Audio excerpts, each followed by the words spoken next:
होगा क्या? Major general retired doctor जेके बंसल मेरे साथ में जुड़ गए हैं डिफेंस एक्सपर्ट के तौर पर। विनोद कुमार शुक्ला मेरे साथ में जुड़े हुए हैं विदेश मामलों के जानकार के तौर पर। आप दोनों का ही बहुत स्वागत। जेके बंसल सर, ईरान और इजरायल के बीच में जो अब हो रहा है, ऐसा नहीं कि ये जंग आज की है या फिर ये हालात आज बने हैं, लेकिन जिस तरीके से भीषण हो रहे हैं और अलग अलग देशों का जो इन्वॉल्वमेंट अभी दिख रहा है धमकी के तौर पर या साथ देने के तौर पर, क्या लग रहा है, क्या होगा? गुड इवनिंग रचना जी। देखिए, अभी तो जो इजराइल का इरादा है कि उनके न्यूक्लियर वेपन नहीं बनाने देंगे और अमेरिका भी यही चाहता है और उन्होंने ये भी कहा है कि अगर इस संधि पर हस्ताक्षर किए जा सकते हैं तो हम आगे लड़ाई नहीं करेंगे। तो बिल्कुल नज़र तो क्लियर आ रहा है कि अच्छा मौका मिला है। इजराइल का इस मौके को ढूंढ रहा था कि कब उसको अटैक करने का मौका मिले, जो कि इजराइल को मिल गया है। हालांकि ईरान ने भी तगड़ा जवाब दिया है और काफ़ी डैमेज किया है इजराइल को, लेकिन इजराइल का जो डैमेज है जो वो बहुत ज़्यादा है। बिल्कुल उनके स्ट्रैटेजिक जो एसेट्स हैं उनको ख़त्म कर दिया गया है। आप उनकी लीडरशिप को देख लीजिए, उनकी मिसाइल प्रोडक्शन को ख़त्म कर दिया है, हेडक्वार्टर को ख़त्म कर दिया है। अब तीसरा नंबर जो है वो खामनेई का है, जिसको वो ख़त्म करने की सोचते हैं। हानिया और ये सिनवार और नसरुल्लाह को, ताइफ को ख़त्म करने के बाद में अभी उनका नंबर आया हुआ है। और चौथा जो प्रोग्राम है वो उनका वहाँ पे रिजीम बदलने का है कि जो ये कट्टरवादी रिजीम है उसको बदल दिया जाए। उसकी ये चालें चल दी हैं ऑलरेडी, और चालें बहुत गहरी चल दी हैं कि जो वहाँ पर ओपोजिशन लीडर्स हैं, ओपोजिशन ग्रुप हैं, जो विद्रोही ग्रुप हैं, उनको एक्टिव कर दिया गया है, जनता को एक्टिव कर दिया गया है। जनता अभी सामने मुर्दाबाद के नारे लगा रही है। इसके अलावा वहाँ पर जो सरकार है, ईरान की सरकार ने इंटरनेट को बंद कर दिया था, तो लोग बिल्कुल इंटरनेट से वंचित थे। उसको हटाने के लिए जो अभी ट्रंप ने अपना जो वहाँ पे सिस्टम शुरू कर दिया है और वो उसमें वही दिखाएंगे जो कि खामनेई के अगेंस्ट में होगा। तो इस प्रकार से देखते हुए ये सारा अब स्थिति बन दी गई है।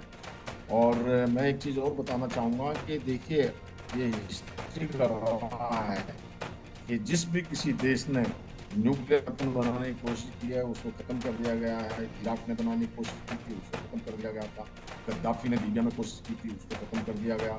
जो है सीरिया में कोशिश की गई थी, तो जो बशर अल असद की गवर्नमेंट को ख़त्म कर दिया। और अब नंबर आ रहा है ईरान का। तो इसलिए ये और ईरान जो है वो दोनों तरफ की बात कर रहा है। जो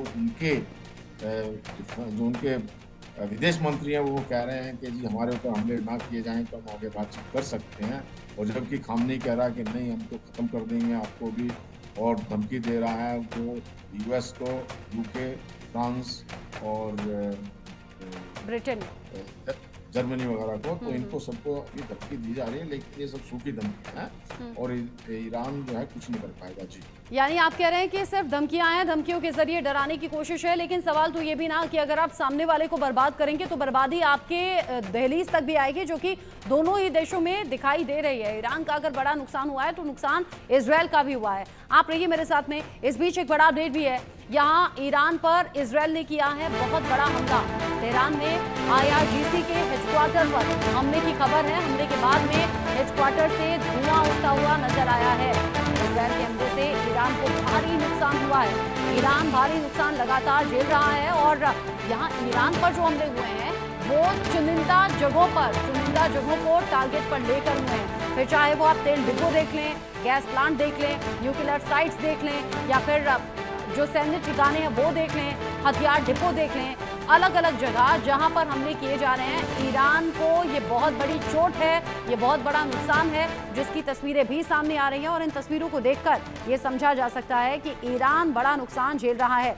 लेकिन बावजूद इसके अगर ये कहा जा रहा है कि खामेनेई सीधे तौर पर कह रहे हैं कि अमेरिका को भी तबाह कर देंगे या फिर बर्बाद कर देंगे, तो क्या ये पॉसिबल हो पाएगा?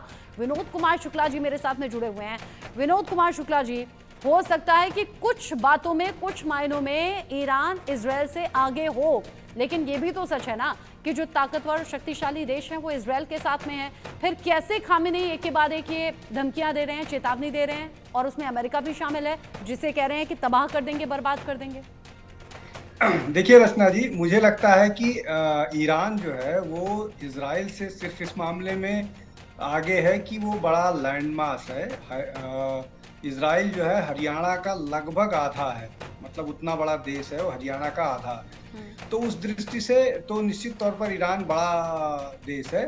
बट अगर मतलब और उसके अलावा अगर आप किसी चीज़ की बात करेंगी, टेक्नोलॉजी की बात करेंगी या उनके पास जो इक्विपमेंट्स हैं उनकी बात कीजिएगा या उनकी जो